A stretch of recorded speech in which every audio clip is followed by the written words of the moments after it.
Surat oncology centre દ્વારા વહેલા નિદાનને પ્રોત્સાહન આપવા માટે મફત સ્તન કેન્સર જાગૃતિ કાર્યક્રમનું આયોજન કરવામાં આવ્યું હતું.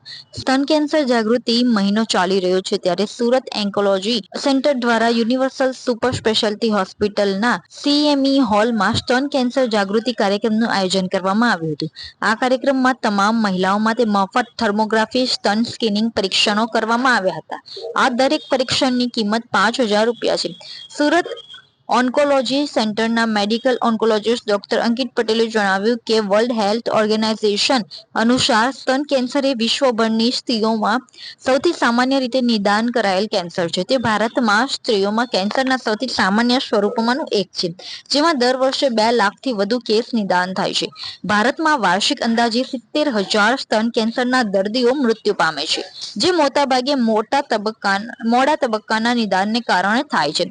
એન્કોલોજીસ્ટ ડોક્ટર જય મહેતાએ નિયમિત સ્ક્રીનિંગના મહત્વ વિશે વાત કરતા જણાવ્યું કે ખાસ કરીને 40 વર્ષથી વધુ ઉંમરની મહિલાઓ અથવા સ્તન અથવા અંડાશયના કેન્સરનો કૌટુંબિક ઇતિહાસ ધરાવતી મહિલાઓ માટે અને કેવી રીતે વહેલા નિદાનથી સારવારના પરિણામોમાં નોંધપાત્ર સુધારો થાય છે. દર વર્ષે ઓક્ટોબર મહિનામાં સ્તન કેન્સર જાગૃતિ મહિના તરીકે ઉજવવામાં આવે છે. સ્તન કેન્સર બાબતે જાગૃતિ લાવવાના હેતુથી આ કાર્યક્રમ યોજાયો હતો, જેમાં સ્તન કેન્સરના નિષ્ણાંત તબીબો સહિત કેન્સરને હરાવનાર દર્દીઓ પણ હાજર રહ્યા હતા. આપનું નામ? Doctor Ankit Patel, senior medical oncologist from Surat oncology centre. આજે કેન્સર બાબતે શું કાર્યક્રમ? આજે મેઇન ઓક્ટોબર મહિનો એ બ્રેસ્ટ કેન્સર અવેરનેસ માટેનો મહિનો છે અને સુરત ઓન્કોલોજી સેન્ટર એ દક્ષિણ ગુજરાતનું સૌથી મોટું કેન્સર કેર આપતું યુનિટ છે. એટલે કે સામાજિક જવાબદારીના ભાગરૂપે અમે બ્રેસ્ટ કેન્સર નોર્મલ પર્સન માટે સ્ક્રીનિંગ કેમ્પ રાખ્યો હતો. જનરલી લોકો મેમોગ્રાફીનો યુઝ કરતા હોય છે. મેમોગ્રાફીમાં રેડિયેશનનો એક એક્સપોઝર હોય છે, એટલે આપણે નવી ટેકનિક આવી છે થર્મોગ્રાફી, કે જેમાં રેડિયેશન એક્સપોઝર નથી હોતું. ઘણો સવાલ હોય છે કે દર્દી સાહેબ મેમોગ્રાફી અમે તો નોર્મલ છીએ, વારે કરાવીએ તો એમાં પ્રોબ્લેમ ના થાય. એટલે થર્મોગ્રાફી એક લેટેસ્ટ ટેસ્ટ છે, એની અમે અરેન્જમેન્ટ કરી છે, જેથી કરીને આપણે કોઈ દર્દીને, કોઈ સમાજમાં કોઈ બેનને કોઈ તકલીફ હોય એટલી તો આપણે ડિટેક્ટ કરી શકીએ. આજે બ્રેસ્ટ કેન્સર હોય છે, એનાથી બચી કેવી રીતે શકાય છે, કેવી રીતે લોકોએ તકેદારી રાખવી? સૌપ્રથમ તો આપણને બ્રેસ્ટ કેન્સર છે કે એના લક્ષણો વિશે સજાગ રહેવું જોઈએ. હવે તો ભણવામાં પણ સ્કૂલોમાં છોકરીઓને આવે છે, પણ મોટા લોકોએ પણ ધ્યાન રાખવું જોઈએ. આપણને સ્તન કેન્સર છે કે નહીં એ કઈ રીતે ખબર પડે. એ મોટા ભાગે લોકો ત્યાં આપણે હેરાન થાય છે કે સ્તન કેન્સરની ગાંઠ સ્ટાર્ટિંગના તબક્કામાં દુખતી નથી, ત્યાં જ બધા મિસગાઈડ થાય છે. એ ગાંઠ શરીરમાં આપણા સ્તનની અંદર રોજ તપાસ કરતા હોય, કોઈ અબનોર્મલ ગાંઠ દેખાય, ડીટડી અંદર જતી રહે, ડીટડીમાંથી લોહી પડે, બગલમાં કોઈ ગાંઠ થાય, ગળામાં કોઈ ગાંઠ થાય, સ્તનના આકારમાં ફેરફાર થાય, તો કેન્સર થવાની સંભાવના ઘણી વધી જાય છે.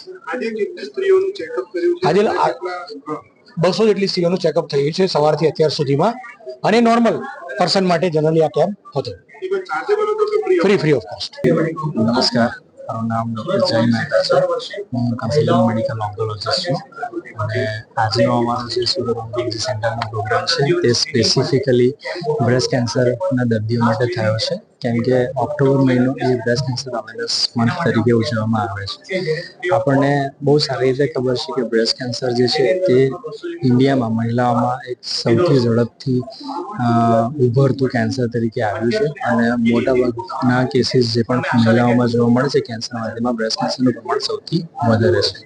સો આ તબક્કે અમારી એક જવાબદારી બની છે સમાજ પ્રત્યે કે અમે લોકો સમાજને કેવી રીતે જાગૃત કરી શકીએ અને એ જાગૃતિ જે છે તે કેન્સરની ટ્રીટમેન્ટના રૂપમાં કેવી રીતે પરિવર્તિત કરી શકીએ. સો એના માટે screening is very important from cancer point of view, specifically breast cancer point of view. Regular screening મેમોગ્રાફીથી બ્રેસ્ટ કેન્સરનું વહેલા તબક્કાનું નિદાન શક્ય છે. જો કેન્સર વહેલા તબક્કે ડિટેક્ટ થાય તો એનું ડેફિનેટિવલી ક્યોરેટિવ ટ્રીટમેન્ટ પોસિબલ છે, કે જેનાથી આપણે મટાડી શકીએ છીએ કેન્સરને વિથ એપ્રોપ્રિએટ ટ્રીટમેન્ટ્સ. એ સર્જરી હોઈ શકે, કીમોથેરાપી હોઈ શકે અથવા ઇમ્યુનોથેરાપી પણ હોઈ શકે. સો બેઝિકલી જ્યારે પણ સ્ક્રીનિંગની વાત આવે ત્યારે નવી મોડાલિટીઝ શોધાતી જાય છે. જે કન્વેન્શનલ મોડાલિટી છે તે ડેફિનેટલી તે સોનો અને મેમોગ્રાફી તો છે જ, પણ સાથે એક નવી મોડાલિટી અમે અહીંયા આજે જણાવી રહ્યા છે, that is thermal screening mammogram. Thermal screening mammogram જે છે તે એબનોર્મલ સિગ્નલ્સ જે હોય તેને થર્મલ એટલે ટેમ્પરેચરના ડિફરન્સના રૂપરેખામાં પકડે છે. યસ, ડેફિનેટલી કે એમાં ઇન પર્ટિક્યુલર ડિટેક્શનના ઇન્વેઝિવ પ્રોસિજર અથવા ઇન્વેઝિવ બાયોપ્સી પ્રોસિજરના ચાન્સીસ વધી શકે છે.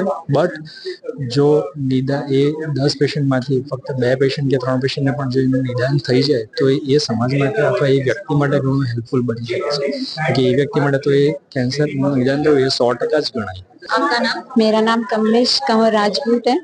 मेरी एज 37 है और मुझे सेकंड हैंड ब्रेस्ट कैंसर था। मेरा मेरा ट्रीटमेंट निकुंज सर विठलानी कर रहे थे। फिर मैंने कीमो इनसे लिया, तनवीर सर से।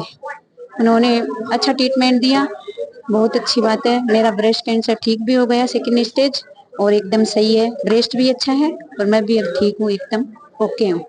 अब मुझे कोई तकलीफ नहीं है।